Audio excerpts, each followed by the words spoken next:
ఒక డే ఆరంభమైతే ఎవరు ఉండాలి ముందు? నువ్వు మాట్లాడటం మొదలు పెడితే ముందు ఎవరితో? తర్వాత మనుషులతో. ఓకే, నువ్వు పనులు పూనుకుంటే ముందెవరు? రైట్.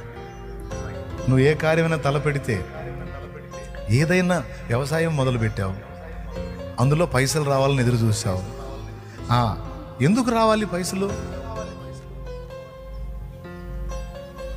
అవసరాలు తీర్చుకోవడానికి, అనుకున్న కోరికలు తీర్చడానికి, లేదా సమస్యలు పరిష్కరించుకోవడానికి పైసలు న్యాయమే. అయితే నాకు పైసలు కావాలి తండ్రి, తప్పదు మరి. అయితే వీటన్నిటికంటే ముందు నీ పని కొరకు కావాలి, నీ కొరకు.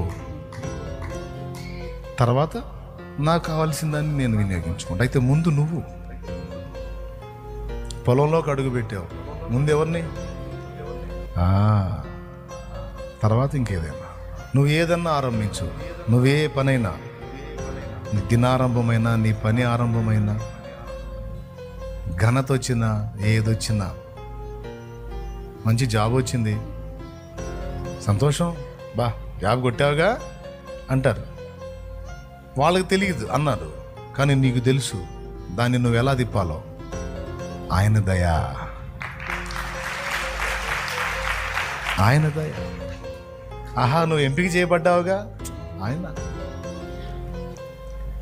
అరే భలే చేసావు, ఇది ఆయన, ఇదంతా మీదేనంటగా, ఆయన ఇచ్చాడు, ఇది ఆయనది.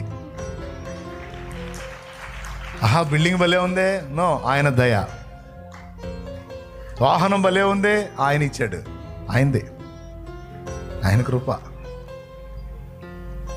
పట్టెడన్నం నోటికి ఎత్తేటప్పుడు కూడా, నీకు తెలుసా, ప్రపంచవ్యాప్తంగా కరువు కోరల్లో చిక్కుకొని పట్టెడన్నం దొరకని వాళ్ళు వందలు, వేలు, లక్షలు కాదు, కోట్ల మంది ఉన్నారు పట్టెడన్నం దొరకక. కానీ రోజుకు 3 సార్లు 4 సార్లు అంత తినటానికి అన్నం నువ్వు చేతికి ఎత్తుతున్నావు అంటే ఆయన నీకు ఇచ్చాడు. అన్నం ముద్ద చేత పట్టినప్పుడు కూడా, ఇది నీ దానం తండ్రి, ఇది నీ దయ. కొంతమందికి సమృద్ధి ఉన్న తినగలిగే ఆరోగ్యం లేదు, నాకు సమృద్ధిని ఇచ్చావు, తినడానికి ఆరోగ్యాన్ని ఇచ్చావు, నీ దయ.